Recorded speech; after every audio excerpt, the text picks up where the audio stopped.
बोलना नहीं बताना है तुम्हें, यही कि तुम बहुत जल्द मिसेज पायल कबीर रघुवंशी बनने वाली हो। So get ready Miss Payal Robert for becoming Mrs Payal Kabir Raghuvanshi, कहकर मुस्कुराते हुए कबीर ने फोन काट दिया। उधर ये सुनकर पायल के चेहरे की तो हवा ही उड़ गई थी। उसे अभी तक समझ नहीं आया कि कबीर ने उससे क्या कहा। वो तो पूरी ब्लैंक हो गई थी। तभी पायल के घर के दरवाजे पर बेल बजने लगी। एक सर्वेंट ने दरवाजा खोला तो पूरी राठौर फैमिली दरवाजे पर खड़ी थी। अब आगे, अरे आप सब बाहर क्यों खड़े हैं, प्लीज अंदर आइए, कहते हुए जगजीत जी भी आगे बढ़े।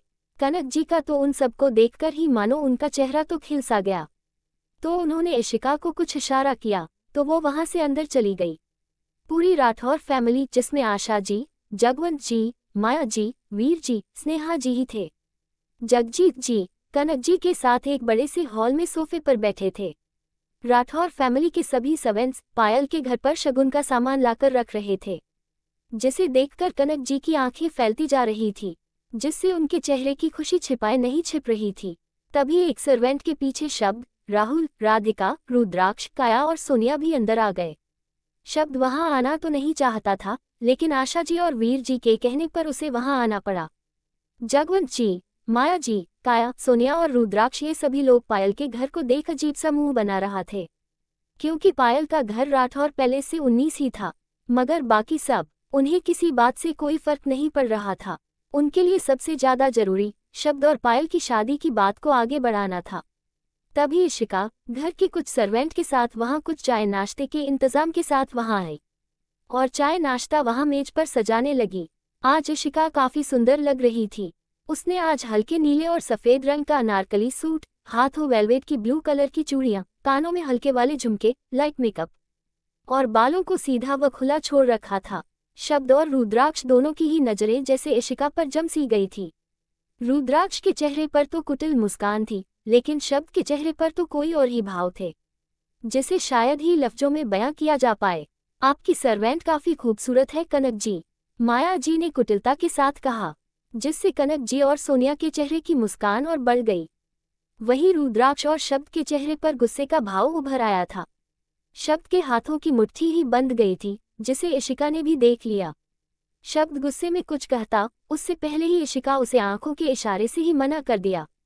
जगजीत जी को भी माया जी की बात बहुत खराब लगी थी। वो बोले, नहीं नहीं, इशिका हमारे यहाँ की सर्वेंट नहीं है, वो तो हमारी बेटी जैसी है, यानी कि पायल की दोस्त है, बचपन से ही अनाथ है, इसलिए हमारे ही साथ में रहती है। जगजीत जी इशिका के सिर पर हाथ फेरते हुए कहा, तो इशिका मुस्कुराते हुए जगजीत जी के सीने में छुप गई। लेकिन इशिका का नाम सुनकर आशा जी को अच्छा नहीं लगा। उसके बाद फिर इशिका सबके पैर छूने के लिए आगे बढ़ी, लेकिन आशा जी ने अपने पैर हटा लिए और बोली, बस बस, इसकी कोई जरूरत नहीं है। शब्द को आशा जी का इशिका के प्रति ऐसा व्यवहार बिल्कुल भी पसंद नहीं आया था, फिर भी वो शांत था। फिर इशिका माया जी और जगवंत जी के पैर छूने लगती है तो वो दोनों भी कोई खास प्रतिक्रिया नहीं देते, लेकिन जब इशिका स्नेहा जी और वीर जी के पैर छूती है तो वो उन्हें बहुत प्यार से देखते हैं और उसके सिर पर हाथ रख देते हैं। वहीं रुद्राक्ष की लगातार एकटक नजर इशिका पर ही थी, जो उसे पूरी तरह से इग्नोर कर रही थी। इशिका सबको नाश्ता सर्व करती है, फिर वो शब्द को नाश्ता देती है। दोनों के हाथ एक दूसरे को स्पर्श कर रहे थे और दोनों की आंखें एक दूसरे पर ही ठहरी थी। दोनों की ही आंखें नम थी, मगर आंसू जैसे सूख गए थे। दोनों ही एक दूसरे में खोए हुए थे, जिसे देखकर कनक जी, माया जी, रुद्राक्ष और सोनिया चारों का गुस्सा बढ़ता जा रहा था। तभी, हमें भी नाश्ता दीजिए, रुद्राक्ष अपने गुस्से को पीता हुआ बोला, जिससे दोनों अपने सेंस में आए।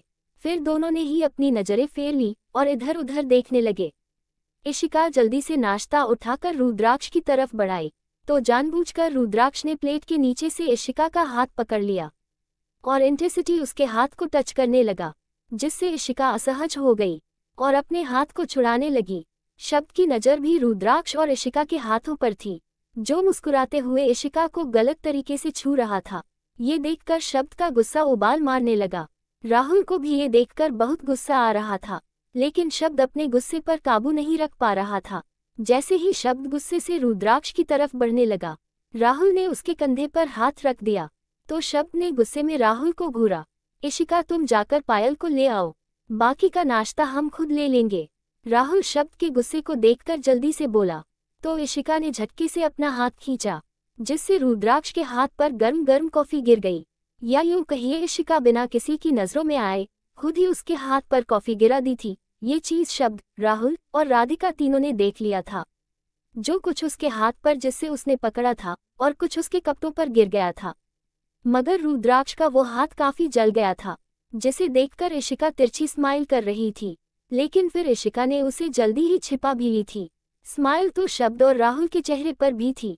राहुल ने शब्द के कान के पास धीरे से कहा, शब्द ये इशिका सच में कितनी खतरनाक है, मुझे तो लगा था ये तो बड़ी सीधी सी है। शब्द थोड़ा आश्चर्य के साथ और थोड़ा मुस्कुराहट के साथ देख रहा था। खतरनाक नहीं, मेरी इशी शेरनी है, जिसे शिकार होना नहीं, शिकारी को सबक सिखाना अच्छे से आता है। शब्द इशिका की तरफ देखता हुआ बोला। इशिका, ये क्या बदतमीजी है, तुम्हारी हिम्मत कैसे हुई मेरे भाई पर कॉफी गिराने की। काया गुस्से में दांत पीसती हुई बोली। काया सॉरी, वो मैंने गलती से नहीं, मेरा मतलब है मेरे हाथ पर कोई कमीना कीड़ा रेंग गया था। इशिका के रुद्राक्ष को कमीना कीड़ा बोलने पर रुद्राक्ष इशिका को गुस्से की नज़र से देखने लगा, मगर शब्द और राहुल मुस्कुरा रहे थे। इशिका ने आगे कहा, तो उसी डर से नहीं, मेरा मतलब है कि वो बस गलती से गिर गया। देखो तुम ज्यादा स्मार्ट मत बनो वरना। सोनिया बोलने आगे बढ़ी ही थी कि राधिका ने उसे पीछे कर दिया। तब इशिका जल्दी से बोली, रमेश काका आप इन्हें वॉशरूम ले जाए, ताकि ये अपने दिमाग को साफ कर लें, अपने कपड़ों को साफ कर लें। तब तक मैं पायल को लेकर आती हूँ। इशिका ने तिरछी मुस्कान के साथ रुद्राक्ष को देखा और वहां से चली गई। वहीं कनक जी को इस वक्त इशिका पर काफी गुस्सा आ रहा था, और सबसे ज्यादा गुस्सा इस वक्त माया जी का बढ़ा हुआ था। कुछ ही देर में पायल सबके सामने थी, जो काफी परेशान थी। राहुल और राधिका उसे आंखों से ही शांत रहने को कह रहे थे। आशा जी तो बस मुस्कुराते हुए पायल को देख रही थी। यूं कहिए पायल उन्हें काफी पसंद आ गई थी। सब कुछ अच्छे से तय हो चुका था। पंडित जी को भी उन्होंने फोन करके सब बात कर ली थी। सब कुछ तय होने के बाद शब्द और पायल की सगाई का मुहूर्त कल और शादी का मुहूर्त एक हफ्ते बाद का निकला था, क्योंकि उसके बाद उन दोनों की शादी का कोई मुहूर्त नहीं था, या फिर सीधा यूं कहें 2 साल बाद का था। अगली सुबह पायल का घर और राठौर पैलेस में काफी चहल पहल थी। सभी लोग तैयारियों में जुटे थे। वहीं पायल काफी परेशान नजर आ रही थी, क्योंकि कल से वो कबीर की बातों को लेकर काफी परेशान थी। तभी फिर से उसी अननोन नंबर से पायल का फोन बजने लगा। पहले तो पायल ने इग्नोर किया, तभी इशिका वहां आ गई। उसके हाथ में एक पैकेट था।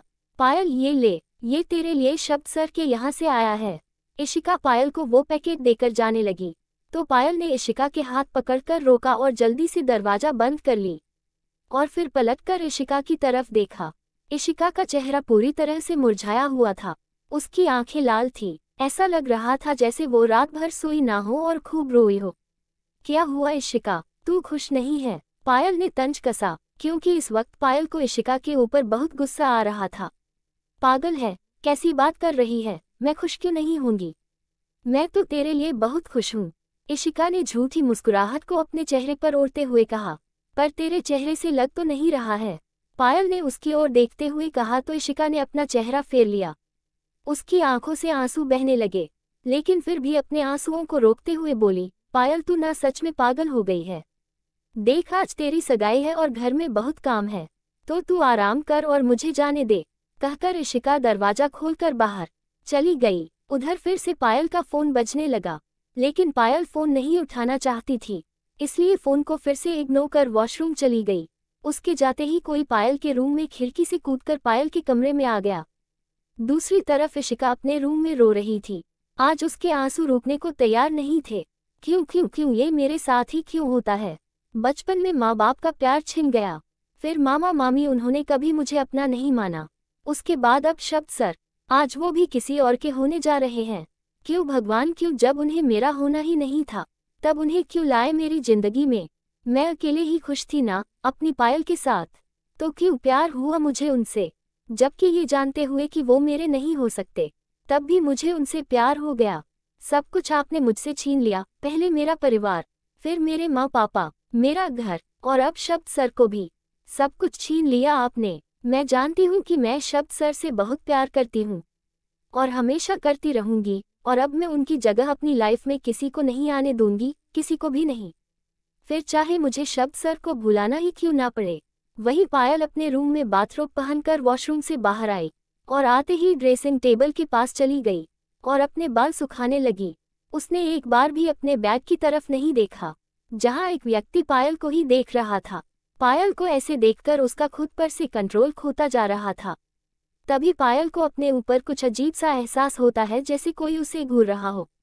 वो पलटकर इधर उधर देखती है, तब उसकी नजरें उस व्यक्ति के ऊपर पड़ती है, जिसे देखकर उसकी आंखें बड़ी बड़ी हो जाती है। जारी है लेखिका प्रियंका गुप्ता। आज का भाग आपको कैसा लगा कमेंट करके जरूर बताइएगा। तो मिलते हैं अगले भाग में। और जिन लोगों ने मुझे सब्सक्राइब नहीं किया है, अभी कर लीजिए, ताकि आपको मेरी कहानियों के नोटिफिकेशन सबसे पहले मिल सके। Thanks for watching.